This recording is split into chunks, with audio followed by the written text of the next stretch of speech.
Students, मैं Mukesh SD के classes से आपका स्वागत है मेरे इस वीडियो में। आज हम पढ़ने जा रहे हैं क्लास 11 के बिजनेस स्टडीज बुक के चैप्टर 3 को, जो कि प्राइवेट, पब्लिक और ग्लोबल एंटरप्राइजेस के बारे में।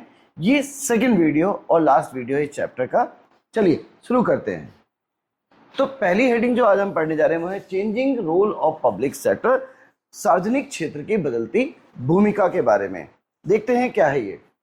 सबसे पहला है कि सार्वजनिक क्षेत्र की बदलती भूमिका में डेवलपमेंट ऑफ इंफ्रास्ट्रक्चर, यानी जब सार्वजनिक क्षेत्र में जो बदलाव आया उससे जो पहला बदलाव देखने मिला वो बदलाव देखा बुनियादी ढांचे के विकास के तौर पर। बुनियादी ढांचे के विकास के तौर पर का मतलब है रोड, सड़कें, इलेक्ट्रिसिटी, ट्रांसपोर्टेशंस, ठीक है, इस तरीके की चीज़ें जो बेसिक हैं किसी इंडस्ट्रीज को डेवलप करने के लिए या जो बहुत ज़रूरी हैं किसी उद्योग को विकसित करने के लिए। चलिए इसके बारे में पढ़ते हैं कि it is prerequisite for industrialization in any country. कह रहे हैं कि जो बुनियादी ढांचा होता है, अधोसंरचना भी कहते हैं इसे, वो किसी उद्योग को किसी भी इकोनॉमी में विकसित करने के लिए सबसे पहली ज़रूरत के तौर पे देखा जाता है कि आपको सड़कें, पानी, कम्युनिकेशन नेटवर्क्स, इलेक्ट्रिसिटी जैसी चीज़ें, बेसिक हॉस्पिटल्स, स्कूल्स जैसी चीज़ें, रेजिडेंशियल एरिया, ये सारी चीज़ें पहले से डेवलप होनी चाहिए, उद्योग तभी विकसित हो सकता है। Without proper transportation and communication facilities, fuel and energy, the basic and heavy industries, the industrialization process can not be sustain. ये कहा कि अगर यातायात की और संचार की सुविधा ना हो, या ऊर्जा के साधन ना हो, या फ्यूल ना हो, तो उस स्थिति में ये बड़ा ही मुश्किल हो जाएगा कि जो भारी उद्योग है उन्हें विकसित कर सकना, ठीक है, क्योंकि भारी उद्योगों को यातायात, दूरसंचार, ईंधन जैसी चीज़ें बेसिक है जिसके बिना वो वर्क कर ही नहीं सकते या चल ही नहीं सकते, तो इसका होना बेहद ज़रूरी है। Only the government has ability to collect vast sums of money, coordinate industrial buildings and train technicians and workers। और ये भी बात सही है कि सार्वजनिक क्षेत्र को विकसित करने का मतलब है कि सरकार ही इकलौता स्रोत था उस समय, कम से कम, जब इतना जितना भारी निवेश, जितना पैसा चाहिए बेसिक डेवलपमेंट के लिए, इंफ्रास्ट्रक्चर डेवलपमेंट के लिए जितने पैसे की ज़रूरत है, जितने संसाधनों की ज़रूरत है, वो संसाधन, वो उतना पैसा केवल सरकार ही लगा सकती थी सार्वजनिक क्षेत्र के तौर पे।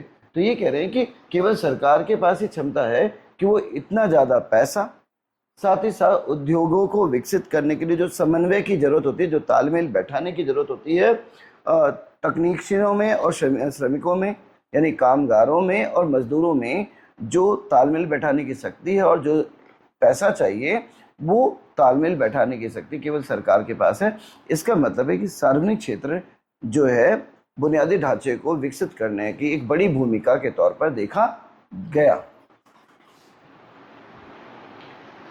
Expansion of rail, road, sea and air transport has contributed the pace of industrialization and ensured future economic growth। और जिस तरीके से जो डेवलपमेंट आया इकोनॉमी में, या ये कहें कि जो इंफ्रास्ट्रक्चर डेवलपमेंट जो हुआ, जो बुनियादी ढांचे का विकास हुआ, उसके अंतर्गत रेल मार्गों को, सड़कों को, समुद्री मार्गों को और एयर ट्रांसपोर्ट को, उसको बहुत ज़्यादा विकसित कर दिया गया, जिसकी वजह से उद्योगों का विकास तेज़ी से हुआ। और ये तय हुआ कि भविष्य में आर्थिक गति हमेशा बनी रहेगी, क्योंकि जो ये बुनियादी संरचनाएं डेवलप की गई सार्वजनिक क्षेत्र को विकसित करने की कोशिश के तौर पे सरकार के द्वारा, उसने उद्योगों को एक निरंतर प्रोग्रेस करने का आधार रखा। ना दूसरा था रीजनल बैलेंस, यानी क्षेत्रीय असमानताओं को दूर करना, क्षेत्रीय समानताएं। सरकार ने इस बात का पूरा प्रयास किया कि वो अलग अलग राज्यों को समान रूप से विकसित करे या औद्योगिक विकास करे, गति प्रदान करे, ताकि रीजनल इम्बैलेंस ना देखने को मिले, क्षेत्रीय असमानताएं जो हैं उनमें कमी आए, यानी कोई राज्य बहुत ज़्यादा विकसित हो रहा है, इकोनॉमिकली डेवलप हो रहा है, और कोई जो है इकोनॉमिकली पिछड़ रहा है, ऐसा ना हो, सभी समान रूप से, इक्वल रूप से प्रोग्रेस करें। The government is in charge of ensuring that all regions and states develop in a balanced manner and that regional inequities are eliminated। ये कह रहे हैं कि सरकार की ये जिम्मेवारी होती है कि वो ये तय करे कि जितने भी क्षेत्र हैं और जितने भी राज्य हैं वो सारे राज्य एक समान रूप से विकास करें, इस तरीके से कि जो क्षेत्रीय असमानताएं हैं या क्षेत्रों में, अलग अलग राज्यों के बीच में, क्षेत्रों के बीच में बड़ा अंतर देखने को मिलता है विकास का, तरक्की का, वो अंतर देखने को ना मिले, ये कोशिश जो है सार्वजनिक क्षेत्र के द्वारा सरकार ने करी कि वो रीजनल बैलेंस को मेंटेन कर पाया या करने की कोशिश करी, यानी जो क्षेत्रीय समानता है उसको विकसित करने की। दूसरा था attention will be paid to the reasons for the delay and public sector industries will be purposefully establish. साथ ही साथ ये जांच करने की कोशिश की गई, ये बात समझने की कोशिश की गई किन वजहों से देरियां हो रही हैं माल के डेवलपमेंट के लिए, विकास के लिए, और उनको दूर किया गया सार्वजनिक संस्थान को विकसित करके, सार्वजनिक संस्थानों के द्वारा उनको दूर किया गया। 4 weak steel facilities were built in underdeveloped areas to help promote economic growth, generate jobs and develop ancillary industries। ये कह रहे हैं कि चार बड़ी इस्पात की इंडस्ट्रीज को ऐसे क्षेत्रों में विकसित किया गया जो बहुत ज़्यादा पिछड़ी हुई थी, ताकि वहाँ पे भी उन क्षेत्रों में, पिछड़े हुए क्षेत्रों में भी आर्थिक विकास आ सके, नए रोजगार पैदा हो सके, और जो इन बात पे आधारित सहायक उद्योग हैं उनको भी एक गति मिल सके, उनकी डेवलपमेंट या उनमें भी तेजी आ सके। दोबारा से चार जो है सरकार के द्वारा सार्वजनिक क्षेत्र में 4 स्टील इंडस्ट्रीज को डेवलप किया गया ऐसे क्षेत्रों में जो इकोनॉमिकली अंडर डेवलप्ड थी या बैकवर्ड थी या पिछड़ी हुई थी। अब ऐसा करने की वजह से जो ये क्षेत्र थे यहाँ पे रोजगार की नई संभावनाएं बनी, और इन इंडस्ट्री से जुड़ी हुई जो अन्य बिजनेसेस थे उनमें भी तेजी से विकास मिला। इस तरीके से जो क्षेत्रीय इम्बैलेंस है उसको कम करने की कोशिश की गई। तीसरा है इकोनॉमीज ऑफ स्केल। पैमाने की अर्थव्यवस्थाएं का मतलब है कि बड़े स्तर पे जब बल्क में कोई चीज़ आप करते हैं, परचेज करते हैं बेसिकली, या इन्वेस्ट करते हैं, तो उससे आपका मार्जिन या बढ़ जाता है। Because large scale companies demand a large capital investment, the government was forced to step in to take advantage of economies of scale. देखिए, जितने भी बड़े लेवल की जो कंपनियां हैं उनके लिए सबसे बड़ी ज़रूरत होती है कि जो उनमें निवेश है, उन कंपनियों में जो पैसा लगाया जा रहा है, जो पूंजी इन्वेस्ट की जा रही है, वो बड़ी मात्रा में बल्क में निवेश की आवश्यकता होती है।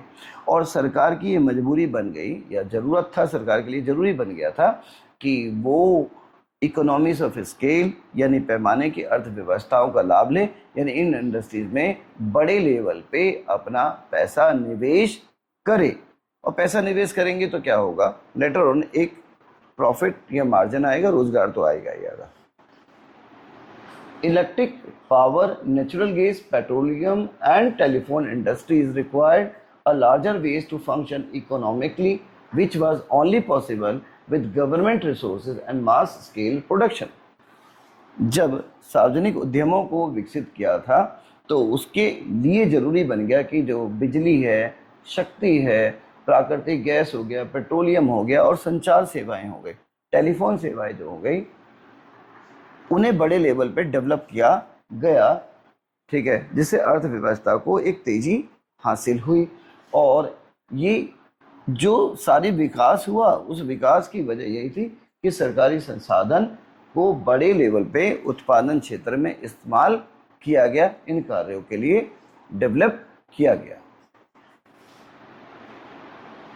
कंसंट्रेशन ऑफ इकोनॉमिक पावर, अब आर्थिक शक्ति का संकेंद्रीकरण, यानी केवल कुछ ही लोगों के हाथों में जो है जो आर्थिक डिसीजन है, इकोनॉमिक डिसीजन है, उनको दिया जाने का प्रयास किया गया।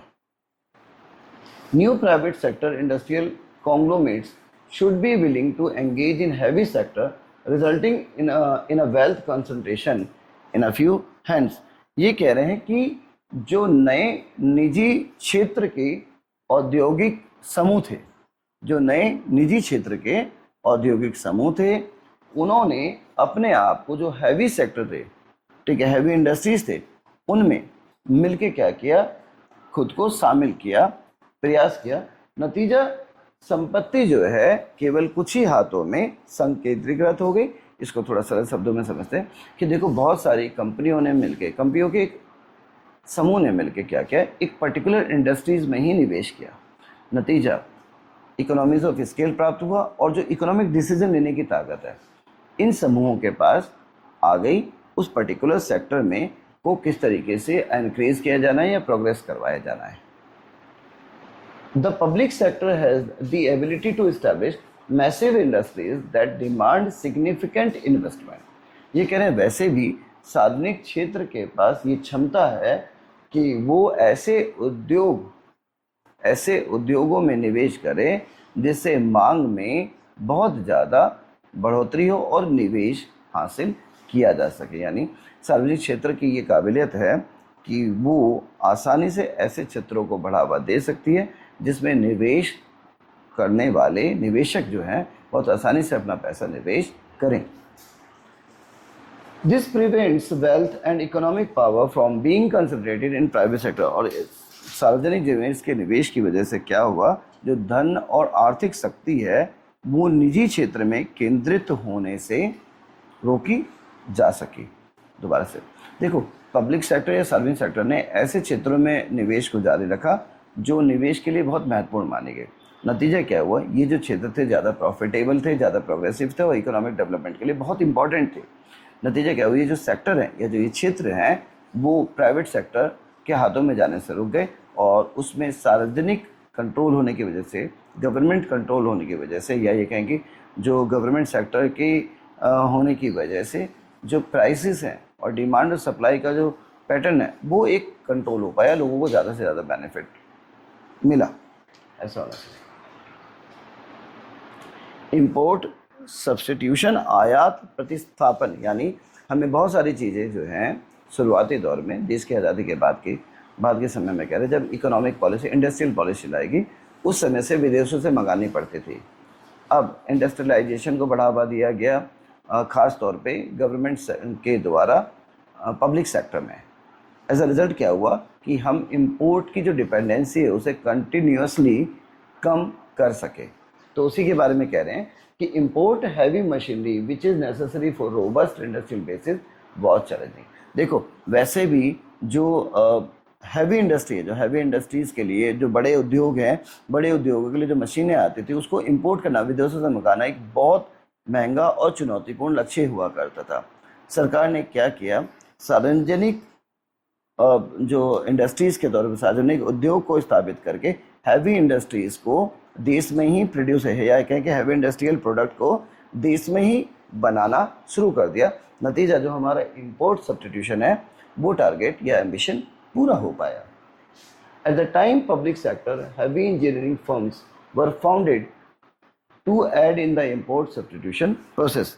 ये वो समय था जहाँ पे public sector heavy engineering firm जो थी, यानी जो सार्वजनिक क्षेत्र के हैवी इंजीनियरिंग फर्म थे, वो ज़्यादातर, ये वो समय था जब ज़्यादातर जो हैवी मशीनरी थी उसे विदेशों से मंगाया जाता था। लेकिन जब सार्वजनिक इंडस्ट्री को डेवलप किया गया, सरकार ने जब गवर्नमेंट सेक्टर फर्म्स को डेवलप किया तो उन्होंने इंपोर्ट सब्स्टिट्यूशन प्रक्रिया को आजमाया, यानी ऐसी इंडस्ट्रीज़ को डेवलप किया देश के अंदर कि इंपोर्ट से जो रिलायंस है, हमारी जो मजबूरी है या जो हमारी मजबूरी है कि हम उस पर निर्भर रहें, उस इंपोर्ट पे निर्भरता यानी आयात पे जो हमारी निर्भरता है उसको ख़त्म करने का प्रयास इस सार्वजनिक जो हैं यानी ये जो पब्लिक सेक्टर यूनिट्स हैं उनके जरिए करने की कोशिश की। Several public sector enterprises such as STC, MMTC have also played a major role in increasing the country's export. इसके अलावा कुछ सार्वजनिक सेक्टर की कंपनियां जिनमें जो प्रमुख नाम है वो STC और MMTC है, इन्होंने एक बहुत महत्वपूर्ण भूमिका निभाई देश के निर्यात को बढ़ाने में। यानी ना सिर्फ हमने इंपोर्ट को रोका बल्कि हमने देश में अपनी मशीनरी और अपने प्रोडक्ट बनाए और उन्हें विदेशों में भेजना शुरू किया है कि विदेशों से उनके लिए मांग प्राप्त करी। इस तरीके से जो है आयात को तो हमने कम किया ही क्या, हमने निर्यात को बढ़ाया। यानी हमने जो अपनी इंपोर्ट डिपेंडेंसी थी उसको रिड्यूस किया और एक्सपोर्ट के डिमांड को इंक्रीज भी किया साथ ही साथ। अब हम पढ़ने जा रहे हैं कि गवर्नमेंट ने जो पॉलिसी अपनाई थी 1991 में, लिबरलाइजेशन, प्राइवेटाइजेशन और ग्लोबलाइजेशन, यानी ये कहें कि जो पब्लिक सेक्टर में सार्वजनिक क्षेत्रों में जो बदलाव की 1956 के बाद 1991 में जो इंडस्ट्रियल पॉलिसी अपनाएगी उसमें किस तरीके के बदलाव देखने को मिले, हम इसे पढ़ने जा रहे हैं। यानी औद्योगिक क्षेत्र में जो बदलाव किया गया था, इकोनॉमिक रिफॉर्म जो किया गया था, उससे सार्वजनिक क्षेत्र में क्या बदलाव है, हम उसके बारे में पढ़ने जा रहे हैं। Government policy towards the public sector since 1991, ठीक है। जो देश की नीति थी सार्वजनिक क्षेत्र को लेके 1991 के बाद से, उसमें क्या चेंज आया, हम इसमें पढ़ने जा रहे हैं। करें in 1991 the government implemented 4 important reforms in the public sector as part of new industrial policy. 1991 में 1991 में सरकार ने 4 बहुत ही महत्वपूर्ण, ठीक है, सुधार किए सार्वजनिक क्षेत्र को लेके जो नई औद्योगिक नीति का एक हिस्सा थे। यानी 1991 में जो इंडस्ट्रियल पॉलिसी लाई गई उनमें 1956 की जो इंडस्ट्रियल पॉलिसी थी उसमें बदलाव देखने को मिले। इनमें 4 ऐसे बदलाव थे जिन्हें रिफॉर्म्स के तौर पे, सुधार के तौर पे देखा गया, जिससे सार्वजनिक क्षेत्र की जो भूमिका है और बेहतर हुई। इन बदलावों में in the 1956 resolutions on industrial policy 17 industries were reserve for the public sector. देखिए 1956 में 1956 में जो इंडस्ट्रियल पॉलिसी, औद्योगिक नीति अपनाई गई थी, उसके अंतर्गत 17 जो सेक्टर थे, क्षेत्र थे, वो केवल आरक्षित कर दिए गए थे पब्लिक सेक्टर के लिए। यानी सिर्फ सरकार ही उन सेक्टर में ऑपरेशन परफॉर्म कर सकती थी या इंडस्ट्रियल प्रैक्टिसेस कर सकती थी। लेकिन atomic energy and armaments and communication, mining and railways were the sole industries retained for the public sector in 1991। देखिए 1991 में 1991 में सरकार ने जो नए बदलाव किए, 17 जो सेक्टर थे उनको कम करते हुए सिर्फ एटॉमिक एनर्जी यानी परमाणु ऊर्जा, आर्मामेंट्स, इसके अलावा कम्युनिकेशन, संचार, माइनिंग और रेलवे जो हैं कि वह इनको छोड़ दिया जाए, तो बाकी जितनी भी सेक्टर थे पब्लिक सेक्टर उनको रिलीज कर दिया, प्राइवेट या डिसइन्वेस्टमेंट करना शुरू कर दिया, ठीक है। इनमें एक सेक्टर का मैं आपको नहीं बता पाया, वो है आर्मामेंट्स। इसको मैं अभी बता दूंगा, थोड़ा सा क्लिक नहीं करा। आगे कहते हैं only 3 industries, atomic, armaments and rail transportation were reserved solely for the public sector इन 2001। अब उस 1991 में जो कुछ सेक्टर छोड़ के बाकी तो रिलीज कर दिए थे। कौन कौन से थे? वो थे एटॉमिक एनर्जी, आर्मामेंट्स और कम्युनिकेशन, माइनिंग और रेलवे। अब इनको भी घटाकर कम्युनिकेशन को भी और फाइनली जो है माइनिंग सेक्टर को भी, इसको भी क्या कर दिया गया, और डिसइन्वेस्टमेंट कर दिया गया और पब्लिक प्राइवेट सेक्टर के लिए ओपन कर दिया गया। इसका मतलब है 2001 में आते हुए 1991 में जहाँ पे 6 सेक्टर को रिटेन किया गया था, 2001 में सिर्फ 3 सेक्टर जो थे वो रिटेन कर लिए गए। पहला एटॉमिक एनर्जी जो बचा था, परमाणु ऊर्जा था, आर्मामेंट था और रेल था। 2001 की जो औद्योगिक पॉलिसी अपनाएगी उनमें इसमें भी बदलाव कर दिया गया। ठीक है। The sale of equity share to the private sector and the general public is referred to the disinvestment। अभी हम इसी की बात कर रहे थे कि इक्विटी शेयर्स को, जिसे इक्विटी अंश भी कहते हैं, इक्विटी अंशों को जब निजी कंपनियों को या आम जनता को बेचा जाता है तो इस स्थिति को विनिवेश डिसइन्वेस्टमेंट कहते हैं। दोबारा, डिसइन्वेस्टमेंट का मतलब है कि जो पब्लिक सेक्टर यूनिट्स के शेयर्स हैं उन्हें शेयर मार्केट के जरिए प्राइवेट सेक्टर और जनरल पीपल के लिए इशू कर दिया गया। इस तरीके से डिसइन्वेस्टमेंट की प्रक्रिया को अपनाया गया। The goal was to collect funds and foster more public and worker participation in ownership of this business. इसका जो मुख्य उद्देश्य था वो था कि ऐसा करके कुछ पैसा इकट्ठा किया जाए, यानी एक बड़ा पैसा जो है वो इकट्ठा किया जाए और बढ़ावा दिया जाए आम जनता और जो वर्कर हैं उनकी कंपनी के स्वामित्व में, व्यवसाय के स्वामित्व में भागीदारी को बढ़ाए जाए। यानी दोबारा से सार्वजनिक सेक्टर का जब डिसइन्वेस्टमेंट किया गया तो उसका बेसिक क्या था, जब शेयर्स को जारी करते हैं तो सरकार इस जरिए क्या हुआ, एक बड़ा फंड जो है वो अरेंज कर पाई फॉर फर्दर बिजनेसेस के लिए या फर्दर पर्पसेस के लिए। लेकिन साथ ही साथ ऐसा करके उन्होंने पब्लिक सेक्टर, एक आम जनता को मौका दिया कि वो इन सेक्टर्स में निवेश करके अपनी भागीदारी को कंपनी के स्वामित्व में, यानी कंपनी के मालिकाना हक में वो पा सके, क्योंकि वो उनके पास शेयर्स हो गए और श्रमिकों की भी भागीदारी जो है वो बढ़ गई क्योंकि उनके पास भी शेयर आ पाए। इस तरीके से all public sector units were referred to the Board of Industrial and Financial Reconstruction, which determined whether a sick unit should be rebuilt or closed down।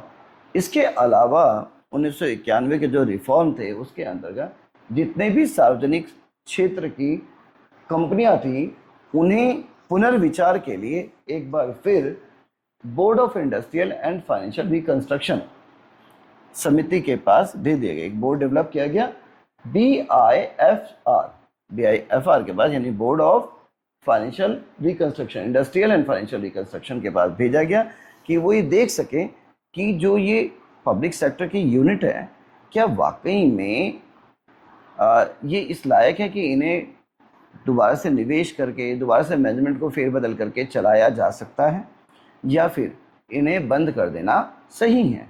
इस स्थिति को जांच करने के लिए उन्हें भेजा गया, इन सारी सार्वजनिक कंपनियों को भेजा गया कि आप एक बार देख लीजिए समिति के सामने कि क्या ये पॉसिबल है कि इन्हें दोबारा से मैनेज किया जाए, दोबारा से इन्वेस्टमेंट करके क्या इनको रन करना पॉसिबल है या फिर इन्हें बंद कर देना ही बेनिफिशियल है। In a few cases the board has reassessed revival and rehabilitation plans as well as winding up for a number of units। और एज यूजुअल जब इस समिति के पास भेजा गया तो कुछ कंपनियों को उन्होंने दोबारा से रिवाइवल के लिए सजेस्ट किया कि हाँ हम इनमें कुछ निवेश कर सकते हैं, हम इनमें कुछ पॉलिसी पैसा लगा के कुछ री इन्वेस्टमेंट करके हम इन्हें दोबारा से रन कर सकते हैं, जबकि कुछ कंपनियों को वाइंड अप कर दिया, समापन की प्रक्रिया के लिए आगे बढ़ाने का सुझाव दिया कि इन कंपनियों को चलाना जो है बेनिफिशियल नहीं। अगले, improvement of performance using a memorandum of understanding system in which managements are given more authority but are held accountable for specific outcomes। इसके अलावा मेमोरेंडम ऑफ एसोसिएशन का इस्तेमाल करके मैनेजमेंट को जो है और शक्तियां दी गई, प्रबंधन को, कंपनी के मैनेजमेंट को और ज़्यादा पावरफुल बनाया गया ताकि वो कंपनी की जो फंक्शंस है, कार्यकलाप हैं, कार्य हैं, उनको और ज़्यादा बेहतर तरीके से चला सकें, थोड़ा ऑटोनॉमी हो जाए, उनके पास डिसीजन लेने की ज़्यादा इंडिपेंडेंस हो जाए और इस तरीके से कंपनी को प्रोग्रेस कर सके। हाँ, इसके अलावा उनकी जवाबदेही भी तय करें कि अगर किसी भी प्रकार से किसी भी तरीके की क्षति होती है तो वो इसके लिए रिस्पॉन्सिबल भी होंगे। इस मेमोरेंडम ऑफ अंडरस्टैंडिंग के अंतर्गत ये तय करवाया गया। आगे कह रहे हैं, public sector units were given explicit targets and operational autonomy to meet those targets under this approach। ये कह रहे हैं सार्वजनिक जो क्षेत्र की कंपनियां हैं उन्हें एक निश्चित लक्ष्य दिया गया उनके लिए, और उन्हें ऑटोनॉमी दी गई, स्वायत्ता दी गई, यानी पूर्ण अधिकार दे दिया गया, चलिए आप इसके लिए जो भी करें करें, हमने आपको एक टारगेट सेट कर दिया, अब इस टारगेट को पूरा करने के लिए क्या करते हैं आप खुद से देखिए, ठीक है। और फिर उनसे इन टारगेट्स को, इन लक्ष्यों को पूरा कराया गया। अब बात करते हैं ग्लोबल एंटरप्राइज की, यानी हमने जो रिफॉर्म था 1991 का पब्लिक सेक्टर को लेके, हमने उसके बारे में बात करी, क्या रिफॉर्म किए गए। और अब हम बात करने जा रहे हैं ग्लोबल एंटरप्राइजेस क्या होते हैं, बहुराष्ट्रीय जो है कंपनियां, वैश्विक कंपनियां क्या होती हैं, बात करते हैं। Global enterprises are large industrial conglomerates that expand their manufacturing and marketing operations across multiple nations through a network of subsidiaries। वैश्विक उद्यम उन बड़ी औद्योगिक समूह को कहते हैं जो निर्माण और विपणन, मार्केटिंग यानी मैन्युफैक्चरिंग और मार्केटिंग प्रक्रिया को अलग अलग देशों में करते हैं और अपने सब्सिडरी के जरिए इन कामों को परफॉर्म कराते हैं। दोबारा से, ग्लोबल एंटरप्राइज ऐसे बड़े औद्योगिक समूह को कहा जाता है जो ना सिर्फ कई कंपनियों में मैन्युफैक्चरिंग कर रहे हैं, बल्कि वो कई देशों में अपने प्रोडक्ट की मार्केटिंग भी कर रहे हैं, सारे ऑपरेशंस कर रहे हैं, जिससे उनके प्रोडक्ट को एक्नॉलेज किया जाए और सेल परचेज किया जाए। और ऐसा करने के लिए वो कई सारे सब्सिडी कंपनीज को अलग अलग देशों में अपने लिए चुनते हैं, सब्सिडीज़ को अपॉइंट करते हैं जो इन ऑपरेशंस को परफॉर्म करेंगे। Majority on foreign affiliates is another name of their branches. जो हम सब्सिडीज़ की बात कर रहे थे, कहते हैं कि मेजॉरिटी ऑन फॉरेन एफिलिएट्स जो हैं ये दूसरा नाम है इनके ब्रांचेस का, सब्सिडीज़ का, जिसे मोफा कहा जाता है। They do not try to make most money from just one or two things. Instead, they spread their branches far and wide. जो ग्लोबल एंटरप्राइजेज हैं यानी वैश्विक कंपनियां हैं, वो सिर्फ एक या दो फर्म के जरिए अपना पैसा नहीं बनाते, बल्कि वो बड़े लार्ज स्केल पे अलग अलग देशों में, अलग अलग क्षेत्रों में अपनी शाखाएं खोलते हैं और फिर उनके जरिए अपने व्यवसाय को संचालन करते हैं, यानी पैसा कमाते हैं। Because of their capital resources, cutting edge technology and goodwill, they are in a position to exert significant power over the global economy. अब ग्लोबल एंटरप्राइजेज वैश्विक कंपनियों की एक और खासियत है कि उनके पास पूंजी के संसाधन ज़रूरत से ज़्यादा होते हैं, बहुत ही ज़्यादा होते हैं। नतीजा, जो तकनीक है और जो उनकी एक गुडविल है, एक पहचान है, पॉजिटिव पहचान है, गुडविल है, उसकी वजह से वो एक ऐसी स्थिति में होते हैं जहाँ पे वो अंतर्राष्ट्रीय अर्थव्यवस्था को, ग्लोबल इकोनॉमी को प्रभावित करने की शक्ति भी रखते हैं। आते हैं ग्लोबल एंटरप्राइज, वैश्विक जो हमारे जो कंपनियां हैं उनकी क्या फीचर्स है। सबसे पहला फीचर है huge capital resources. Global enterprises हैं, भाई अंतर्राष्ट्रीय हैं और देशों में, मल्टीपल देशों में मैन्युफैक्चरिंग कर रहे हैं, मल्टीपल देशों में वो क्या कर रहे हैं, मार्केटिंग कर रहे हैं और उनके सब्सिडीज़ मल्टीपल कंट्रीज़ में काम कर रहे हैं। इसका मतलब है कि इनके पास जो सबसे इम्पॉर्टेंट थिंग है वो है कैपिटल, पूंजी, पैसा बहुत ज़्यादा होता है अपने बिजनेस ऑपरेशंस को परफॉर्म करने के लिए। They possess huge financial resources and the ability to raise funds from different sources. ये जो कंपनियां हैं यानी ग्लोबल एंटरप्राइजेज हैं, इनके पास बहुत सारा फाइनेंशियल रिसोर्स यानी वित्तीय स्थिति होती है, मजबूत वित्तीय स्थिति होती है और ये कई अलग अलग सोर्सेज से अपने लिए पैसा इकट्ठा करने में बहुत ज़्यादा सक्षम होते हैं। They can get money from variety of places. इन्हें अपने लिए जो पैसा है वो अलग अलग जगहों, अलग अलग देशों, अलग अलग स्थानों से बहुत आसानी से मिल जाता है। They can also borrow money from banks and financial institution around the world. और सभी फर्म के ही तरह ये भी कर्ज बैंकों से और जो है अलग अलग वित्तीय संस्थाओं से पूरी दुनिया में प्राप्त कर लेते हैं अपनी फाइनेंशियल एक्टिविटीज़ को, ऑपरेशनल एक्टिविटीज़ को परफॉर्म करने के लिए। They enjoy credibility in capital market. Capital market में ये एक भरोसेमंद स्थिति में होते हैं, पूंजी बाजार में इनकी एक अच्छी पकड़ होती है, प्रतिष्ठित पकड़ होती है, रेपुटेटेड। अगला है फॉरेन कोलैबोरेशन। ये विदेशी साझेदारी बहुत आसानी से करने में सक्षम होते हैं। हम बात कर रहे हैं ग्लोबल एंटरप्राइजेस की, यानी ग्लोबल एंटरप्राइजेस आसानी से फॉरेन कोलैबोरेशन कर पाते हैं या करते हैं। They enter into agreements with Indian companies for the selling of technology, the manufacturing of items and uses of brand names for finished products among other things. ये कह रहे हैं जो ग्लोबल एंटरप्राइजेस हैं वो भारतीय कंपनियों के साथ बहुत सारे अलग अलग तरह के समझौते करते हैं, जिनमें से जो प्रमुख है उनमें है टेक्नोलॉजी को बेचना। वो अपनी तकनीक भारतीय कंपनियों को देते हैं और अपने प्रोडक्ट, उनके प्रोडक्ट को मैन्युफैक्चर करवाते हैं। वो अलग अलग कंपनियों से अपने माल को बनवाने का एग्रीमेंट भी कर पाते हैं और वो ब्रांड नेम का, अलग अलग कंपनियों के ब्रांड नेम का भी इस्तेमाल कर पाते हैं अपने पर्पजेस के लिए। ठीक है, इस तरीके से भारत में वैश्विक कंपनियां काम करती हैं। They may work with both government and private sector businesses. जो ग्लोबल एंटरप्राइजेस हैं वो सरकार के साथ भी और निजी कंपनी के साथ, यानी सार्वजनिक और निजी दोनों के साथ अपने व्यवसाय को तालमेल बना के रन कर पाते हैं, यानी वो किन्हीं के साथ भी बिजनेस करने के लिए कैपेबल होती हैं। In most agreement, there are numerous restrictive terms relating to technology transfer and price level. जो एक अलग है ग्लोबल एंटरप्राइजेस को, जो डिफर करती है एग्रीमेंट के केस में, वो ये है कि वो बहुत सारे शर्तें लागू करते हैं अपने समझौते के अंतर्गत, जिसके अंतर्गत वो किसी भी प्रकार से अपनी तकनीक, जो टेक्नोलॉजी है, एडवांसमेंट है, वो उसको साझा तो करते हैं पर स्वामित्व यानी ऑनरशिप को ट्रांसफ़र नहीं करते हैं फ्रीली, और ना अपनी कीमतों को किसी और को बार्गेन करने की मौजूदगी देते हैं। जो टर्म्स उनके हैं वो उसी पे काम करते हैं। Dividend payments, foreign technicians, tight oversight and so on.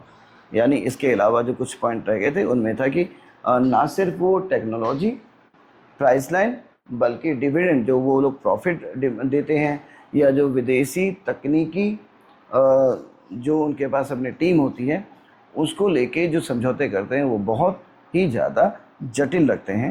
यानी आसानी से अब वो आपको रास्ता नहीं देता कि आप उनकी टेक्नोलॉजी का मिसयूज़ कर लें या कुछ और काम कर सकें। ग्लोबल एंटरप्राइजेस का एक बड़ा फीचर है। Collaboration with other countries have resulted in creation of monopolies and concentration of power in few hands. देखो, ग्लोबल एंटरप्राइजेस अलग अलग देशों के साथ समझौते करने की वजह से अपनी स्वायत्ता चला पाता है, मोनोपोली, एकाधिकार कई क्षेत्रों में चला पाते हैं। ठीक है, जहाँ पे यानी वही प्राइस सेट करते हैं, वही डिसाइड करते हैं कि बिजनेस कैसे रन करेगा। और कुछ ही लोग जो होते हैं, यानी इस तरीके की एंटरप्राइज जो है कुछ ही लोगों के हाथ में होती है, और नतीजा क्या होता है कि केंद्रीकरण हो जाता है शक्ति का, ग्लोबल एंटरप्राइज की मौजूदगी की वजह से। यानी कुछ ही लोग जो हैं कई दुनिया की इकोनॉमी को रन करते हैं। तीसरा फीचर जो है ग्लोबल एंटरप्राइज का वो है एडवांस टेक्नोलॉजी। रिसर्च और डेवलपमेंट ये करते रहते हैं, तो इनकी जो तकनीकी स्तर है वो आमतौर पे जो अदर फर्म्स हैं उनके मुकाबले में काफ़ी आगे होता है। These businesses have technological advantage in their manufacturing process. ये जो व्यवसाय हैं ग्लोबल एंटरप्राइजेस वाले, इनका जो मैन्युफैक्चरिंग प्रोसेस है वो किसी और तरीके के फर्म के कंपैरेटिवली बहुत ही ज़्यादा स्टैंडर्ड होता है, एडवांस होता है, बहुत आगे होता है। They are capable of adhering the worldwide quality norms and specification। और क्योंकि एडवांसमेंट टेक्नोलॉजी होने की वजह से, बहुत आगे रहने की वजह से, किसी भी देश की या किसी भी क्षेत्र की जो नियम और शर्तें हैं ये लगभग उन सभी को फॉलो कर पाते हैं। इंडस्ट्रियल डेवलपमेंट के लिए जो रूल रेगुलेशंस है ये उनमें हमेशा ही खरे उतरते हैं, कैपेबल होते हैं। As a result the country in which such firms operate advance industrially, since they are able to maximize the use of local resource and raw materials। इसका नतीजा ये होता है कि ऐसे फर्म, चाहे वो किसी भी देश में अपने औद्योगिक प्रैक्टिस को करे, वो वहाँ पे जो अवेलेबल जो रॉ मटेरियल है, कच्चा सामान है, ये जो संसाधन है, वो उसका आसानी से प्रयोग कर पाते हैं। एडवांस टेक्नोलॉजी होने की वजह से ये इस स्थिति में होते हैं कि जिस भी देश में ये फंक्शन करते हैं, ऑपरेट करते हैं, वो वहाँ पे मौजूद रिसोर्सेज का, वहाँ पे मौजूद रॉ मटेरियल्स का बहुत आसानी से प्रयोग कर लेते हैं।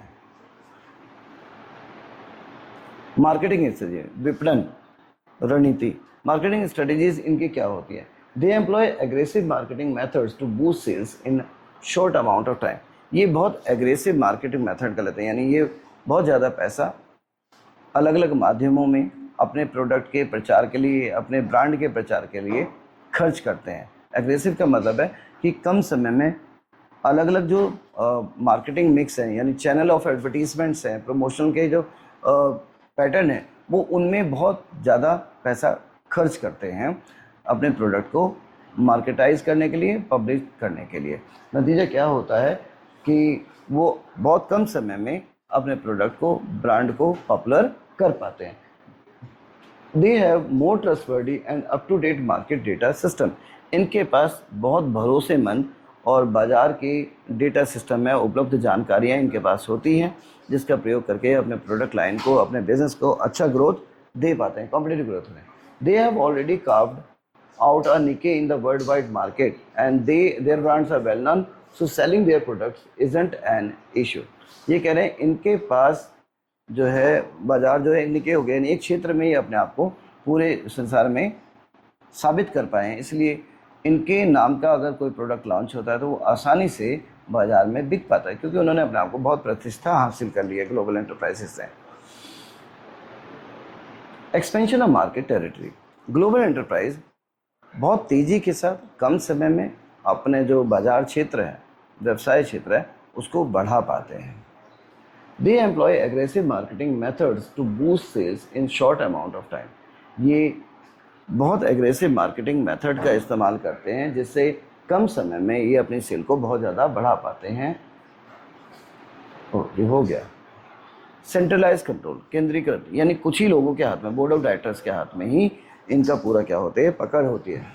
The headquarters are in their home nation and they have complete control over all the branches and subsidiaries. इनकी जो मुख्य शाखा है वो उनके जो होम नेशंस हैं, जो उनके खुद का राज्य है, जहाँ पे वो कंपनी क्या हुई, रजिस्टर्ड हुई है पहली बार, वहाँ पे होता है, और ये वहीं से पूरा नियंत्रण कर पाते हैं जितनी भी ब्रांचेज हैं दुनिया के अलग अलग क्षेत्रों में, उन सबको। दोबारा से इनकी जो मुख्य शाखा है वो उनके होम नेशन में होती है, यानी उस देश में जहाँ पे कंपनी पहली बार रजिस्टर्ड हुई है, उस देश में इनकी प्रमुख शाखा होती है, और ये उसी शाखा के जरिए बाकी की जितने भी ब्रांचेस है पूरी दुनिया में, ये उनको कंट्रोल कर पाते हैं, यानी सेंट्रलाइज कंट्रोल है इनका। The control of confined to parent company broad policy framework, ये जो नियंत्रण है इसको करने के लिए जो मुख्य शाखा, जो मुख्य कंपनी का जो क्षेत्र है, उन्होंने एक बहुत ज़्यादा नियम और शर्तों का एक जाल बुन रखा होता है, और जिसके जरिए वो सभी ब्रांचेस जो अलग अलग देशों में काम कर रही है उन पर अपना नियंत्रण रख पाती हैं। There is no destruction of daily operations. इन कंपनियों के कामकाज की सबसे बड़ी विशेषता यही है, उनके डेली के ऑपरेशन में किसी भी तरीके का व्यवधान होता ही नहीं, कोई भी दिक्कत नहीं आती, इंटरप्शंस नहीं देखने को मिलते हैं। अब बात करें जॉइंट वेंचर की, संयुक्त उद्यम की, जब दो या दो से अधिक बड़े फर्म मिलके एक सिंगल फर्म में कन्वर्ट हो जाते हैं, या मिलके एक कोई टेक्नोलॉजी दे रहा है, कोई कैपिटल प्रोवाइड कर रहा है, इस तरीके से एक नया बिजनेस को स्टार्ट करते हैं, तो इसे जॉइंट वेंचर कहते हैं, संयुक्त उद्यम कहते हैं। A joint venture is formed when two businesses agree to work together for a common goal and mutual gain. Joint venture यानी जो हम कह रहे हैं संयुक्त उद्यम तब बनता है जब दो या दो से ज़्यादा बिजनेसेस एक साथ सामान्य लक्ष्य को पूरा करने के लिए, सामान्य गोल को, कॉमन गोल को कंप्लीट करने के लिए, और संयुक्त रूप में यानी एक अंडरस्टैंडिंग के अंदर लाभ कमाने के लिए काम करते हैं, तो एक जॉइंट वेंचर हमें देखने को मिलता है। The joint venture agreement must also stipulate that all required government permissions and licenses will be secured within a certain time frame। Joint venture agreement के अंतर्गत ये भी ख्याल रखा जाता है कि सरकार की मंजूरी होनी चाहिए और जितने भी वैध लाइसेंस हैं या जितने भी फॉर्मेलिटीज़ हैं उसे एक निश्चित समय सीमा के अंतर्गत पूरा कर लिया जाता है। A joint venture agreement must be founded on a memorandum of understanding signed by both parties that outlines the terms of the arrangements. Joint venture agreement के अंतर्गत एक मेमोरेंडम ऑफ अंडरस्टैंडिंग को डेवलप किया जाता है, भी साइन किया जाता है दोनों कंपनियों के बीच में जिनके बीच में ये जॉइंट वेंचर हुआ है, ताकि जो व्यवस्था अरेंजमेंट है वो आसानी से सरलतापूर्वक समझी जा सके कि इसका क्या पार्ट होगा इस जॉइंट वेंचर के अंतर्गत। The business risk and gains are also shared. The reasons behind the joint venture often include business expansion, development of new products, or moving into new markets, particularly in another country. देखिए, जो business किया जा रहा है उस business में होने वाले लाभ के अलावा जॉइंट वेंचर में जो कंपनियां शामिल होती हैं वो नुकसान को भी, लॉस को भी शेयर करती हैं। जॉइंट वेंचर की जो प्रमुख वजह होती है जारी करने की वो ये होती है कि या तो आप अपने व्यवसाय को और बढ़ाना चाहते हैं या आप कोई नया प्रोडक्ट बनाना चाह रहे हैं, मार्केट में एक नया प्रोडक्ट लेके आना चाह रहे हैं, या फिर आप एक ऐसे बाज़ार में जा रहे हैं जो किसी दूसरे देश में है। उस स्थिति में आप जॉइंट वेंचर को लेके बढ़ते हैं। जॉइंट वेंचर के एक बड़े एग्जांपल हैं VI कह लीजिए, वोडाफोन इंडिया, ठीक है, idea, Vodafone idea joint venture है, ठीक है, वोडाफोन कम्युनिकेशंस और जो आइडिया टेलीकम्युनिकेशंस है इनके बीच का। इसके अलावा जो यहाँ पे है उसमें है AVI India private limited, green gas limited etcetera. ये सब जॉइंट वेंचर्स के ही कुछ एग्जाम्पल है। VI इसका बड़ा एग्जाम्पल है। जॉइंट वेंचर के अलग अलग टाइप देखते हैं। सबसे पहला है इक्विटी बेस्ड। एक कंपनी दूसरे कंपनी के शेयर्स एग्रीमेंट के अनुसार खरीद लेती है। Company limited liability partnership firm, ठीक है, ये कह रहे हैं कि इक्विटी बेस्ड में कंपनियां बनती हैं और लिमिटेड लायबिलिटी पार्टनरशिप फर्म देखने को मिलते हैं जॉइंट वेंचर के। और दूसरा है कॉन्ट्रैक्चुअल बेस पे, यानी अनुबंध के आधार पे, दो लोगों के आपसी अंडरस्टैंडिंग के आधार पे।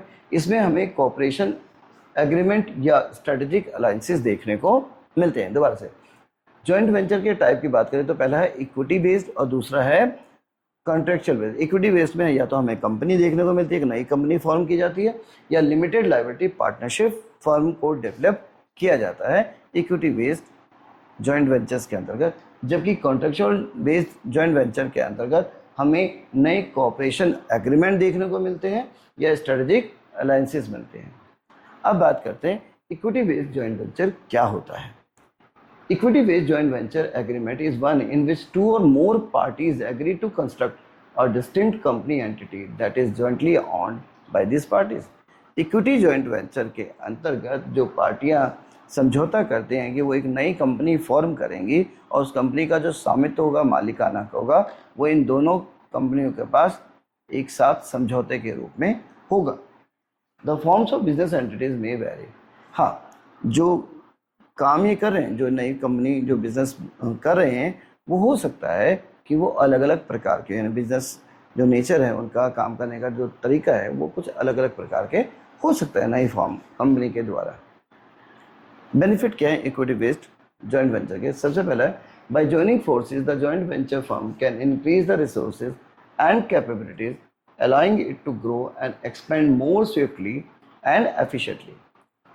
जब दो कंपनियां अपने रिसोर्सेज को, अपनी ताकतों को एक साथ लेके आती हैं तो एक जॉइंट वेंचर बन जाती हैं, संयुक्त उद्यम बन जाती हैं, और इससे उनके जो संसाधन और क्षमताएं हैं वो बढ़ जाते हैं, जो उन्हें बिजनेस में और आगे बढ़े रहने का और अपने बिजनेस को और कम से कम खर्च पे किफ़ायती रूप में परफॉर्म करने का एक मौका प्रदान करती है। When a company forms joint venture within a partner firm another country, it gains access to large and rapidly expanding market. और जब एक कंपनी किसी दूसरे देश में वहाँ पहले से मौजूद या काम करने वाली कंपनी के साथ कोई समझौता करती है तो उसे इस बात का सबसे ज़्यादा फ़ायदा मिलता है जॉइंट वेंचर के तौर पे कि उसे पहले से बाज़ार में एक मौजूदगी अपनी दिख जाती है और एक नए देश में व्यवसाय करने का उसे मौका मिल जाता है। They have access to advanced technology, advanced manufacturing procedures, that result in high quality products, save time, energy, money because they do not have to build their own technology. Joint venture का एक बड़ा फ़ायदा होता है कि उनको advance technology प्रयोग करने का मौका मिल जाता है। एडवांस मैन्युफैक्चरिंग प्रक्रिया की वजह से वो अच्छी क्वालिटी के प्रोडक्ट को बना पाते हैं, अपना समय बचाते हैं, अपनी ऊर्जा बचाते हैं और बहुत सारा पैसा जो नई टेक्नोलॉजी को डेवलप करने के लिए खर्च होता ये उसे बचा पाते हैं। इस तरीके से वो कॉम्पिटिटिव एडवांटेज में आते हैं जॉइंट वेंचर की वजह से। दोनों कंपनी की बात कर रहे हैं। Joint venture allow businesses to come up with something new and creative for same market. Joint venture की वजह से व्यवसाय में कुछ नया आ पाता है, कुछ रचनात्मक यानी बिल्कुल अलग तरीके का देखने को मिलता है उसी बाज़ार में। जहाँ पहले मार्केट हो रही थी वहाँ पे ही कुछ आपको नए प्रोडक्ट, नई क्वालिटी, नए मेथड्स देखने को मिलने लगते हैं। Because of new ideas and technology specially international partners can come up with creative items. खासतौर पे नए जो विचार आ रहे हैं, नई तरकीबें हैं या नई तकनीकें, खासतौर पे अंतर्राष्ट्रीय जो कंपनियां भारत में आती हैं उनकी वजह से आपको नए रचनात्मक वस्तु देखने को मिल जाते हैं, नए creative items, new product line, new service line हमें देखने को मिलती हैं। International firms invest in India where they profit greatly from cheaper product cost. जो अंतर्राष्ट्रीय फर्म है भारत में आते हैं, निवेश करते हैं भारत में तो जॉइंट वेंचर के तौर पे, तो उनको सबसे बड़ा फ़ायदा ये होता है कि जो रिसोर्सेज हैं यहाँ कम लागत पे मिल जाती हैं। का मतलब है कि चाहे वो मैन पावर है, चाहे लोकल अवेलेबल रॉ मटेरियल्स हैं, ये सारे बहुत कम खर्च पे उन्हें आसानी से मिल पाते हैं। They are able to obtain high quality products to meet their global needs. International firm Bharat में आकर बहुत अच्छी क्वालिटी के उत्पाद दे पाती हैं, डिलीवर कर पाती हैं जो अंतर्राष्ट्रीय ज़रूरतों के हिसाब से ज़रूरी होता है। हम एप्पल की बात देख लीजिए, एप्पल बनता है, टाटा के साथ मिलकर एप्पल बना रहे हैं और एप्पल के जो फ़ोन्स हैं वो अंतर्राष्ट्रीय तौर पे बिक रहे हैं, जो भारत में मैन्युफैक्चर हो रहे हैं। पहले चाइना में हो रहे थे असेंबल, अब भारत में असेंबल हो रहे हैं। और क्या हो रहा है, उनकी क्वालिटी इतनी अच्छी है कि वो अमेरिका में भी जाके बिक रहे हैं। One party gains from goodwill of the other which has already been created in the market place. Joint venture का एक फ़ायदा ये भी होता है कि एक जो पार्टी है, एक जो पक्ष है एग्रीमेंट का, वो दूसरे की गुडविल का फ़ायदा पहले से ले पाता है, क्योंकि पहली पार्टी जो है मार्केट में बहुत पहले से ही अपनी एक पहचान बनाए हुए हैं। तो जॉइंट वेंचर का एक बड़ा बेनिफिट ये भी होता है।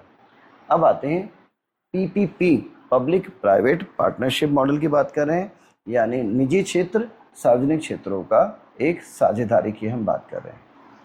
A public-private partnership is described as collaboration between public and private entities in context to infrastructure and other services. बुनियादी ज़रूरतों को, ढांचे को बेहतर करने के लिए, अन्य प्रकार की सेवाओं को प्रदान करने के लिए, यानी अदर सर्विसेज और इंफ्रास्ट्रक्चर और फैसिलिटीज़ को प्रोवाइड करने के लिए निजी क्षेत्र और सार्वजनिक क्षेत्र कई बार एक दूसरे के साथ साझेदारी करते हैं और इस साझेदारी को PPP मॉडल कहा जाता है, पब्लिक प्राइवेट पार्टनरशिप के तौर पे देखा जाता है। जानते हैं PPP मॉडल यानी पब्लिक प्राइवेट पार्टनरशिप, यानी निजी क्षेत्र सार्वजनिक क्षेत्र की साझेदारी जो है वो उसकी क्या विशेषता है। Government entities, that is government departments, municipalities, ministries and state owned enterprises are public partners in PPP। ये कह रहे हैं सरकारी निकाय जैसे सरकारी विभाग हो गए या जो नगर निगम कार्यालय हो गए, चाहे कोई मंत्रालय हो गया या राज्य के द्वारा सरकार के द्वारा कोई कंपनी जो है, सरकारी क्षेत्र की जो कोई कंपनी है, वो सारे जो हैं पब्लिक पार्टनर, सार्वजनिक साझेदार होते हैं PPP मॉडल के अंदर। दोबारा से बात करते हैं कि गवर्नमेंट एंटिटीज़, कौन कौन सी गवर्नमेंट एंटिटीज़ हो सकती है जो PPP की क्या है, एक पार्टनर है। वो हो सकती हैं कोई गवर्नमेंट डिपार्टमेंट हो, कोई म्यूनिसिपैलिटीज़ हो, कोई मिनिस्ट्री है या कोई स्टेट ओन्ड एंटरप्राइजेज है, यानी एक गवर्नमेंट एंटरप्राइज है या एक पब्लिक एंटरप्राइज है, वो PPP का एक साझेदार या पार्टनर हो सकता है। Private partner might be local or international, or they can be include enterprises or investors with relevant technical and financial capability. जबकि प्राइवेट पार्टनर कोई स्थानीय या अंतर्राष्ट्रीय कोई भी हो सकता है, जिसमें ऐसे एंटरप्राइज आते हैं, यानी ये कोई ऐसा उद्यम हो सकता है, कोई ऐसा बिजनेस फर्म हो सकता है जिसके पास जरूरी तकनीक और ज़रूरी वित्तीय क्षमताएं हों पब्लिक प्राइवेट पार्टनरशिप में शामिल होने की। यानी हो सकता है कि कोई देश की ही कोई इंडस्ट्री हो, कोई कंपनी हो, कोई फैक्ट्री हो, या कोई अंतर्राष्ट्रीय विदेशी कंपनी फैक्ट्री वगैरह है, पीपीपी मॉडल का एक साझेदार हो सकता है। अगर इनके पास प्राइवेट सेक्टर की बात करें, जो ज़रूरी रिक्वायर्ड जो क्रेडेंशियल्स हैं, इसका मतलब है कि जो फाइनेंशियल रिक्वायरमेंट है, जो टेक्नोलॉजिकल नीड्स है इस पार्टनरशिप में आने के लिए, अगर उनके पास ये हैं तो ये इसके एक पार्टनर हो सकते हैं, ट्रिपल-पी में पार्टनर हो सकते हैं। Now in addition to social responsibility, environmental awareness and local expertise, the government's commitment to PPP takes the shape of funds for investment and transfer the assets that support the partnership. इसके अलावा अगर हम सामाजिक दायित्व के social responsibility के नज़रिए से देखें, हम एनवायरमेंटल जागरूकता के लिए देखें, अगर हम बात करें कि भाई सजग होना है, हमें वातावरण के लिए सजग होना है, समझ रखनी है, एनवायरमेंटल अंडरस्टैंडिंग है, लोकल एक्सपर्ट और स्थानीय क्षेत्र में, यानी वो एक पर्टिकुलर जो रीजन है, फील्ड है, वो किन प्रोडक्ट या प्रोडक्टिविटी के लिए जाना जाता है, इन सारी चीज़ों के लिए गवर्नमेंट ये भरोसा देती है ट्रिपल-पी मॉडल के अंतर्गत कि वो फंड प्रोवाइड करेगी निवेश के तौर पर, और इस तरीके से इस पार्टनरशिप को एसेट सपोर्ट प्रोवाइड करेगी, यानी जरूरी साथ ही साथ जो एसेट चाहिए उन एसेट्स को सपोर्ट करेगी गवर्नमेंट, लेकिन इस बात का ख्याल रखेगी कि सामाजिक दायित्वों को पूरा करें, एनवायरमेंटल कंसर्न्स को ध्यान रखते हुए। The private sector's role in the partnership is to apply its knowledge in operation, task management and innovation to efficiently run the business. जबकि प्राइवेट सेक्टर का ट्रिपल-पी मॉडल में जो सबसे बड़ी भूमिका है वो यही होती है कि वो अपने पास जो कैपेबिलिटी, जो क्षमता है, जो उसके पास जानकारी है कि काम कैसे कराना है, ऑपरेशन डे टू डे पे जो वर्क है उसको कैसे वर्क कराना है, कैसे जो लक्ष्य को निर्धारित करना है और उसको कैसे मैनेज करना है, और किस तरीके से बिज़नेस को कम से कम खर्च पे प्रभावी रूप से रन करना है, और इनोवेटिव नए तरीके से नवीनीकरण रूप में किस तरीके से वर्क कराना है। ये सारी चीज़ प्राइवेट सेक्टर का रोल होता है एक ट्रिपल-पी मॉडल के अंतर्गत। Thank you. अगर आपको मेरी ये वीडियो पसंद आई है तो प्लीज़ आप मेरे चैनल SDK क्लासेस को सब्सक्राइब कर दें, लाइक करें और वीडियो को अपने दोस्तों के साथ भी शेयर करें। ठीक है, मिलते हैं नेक्स्ट वीडियो में। अपना बहुत ख्याल रखिएगा। Bye bye.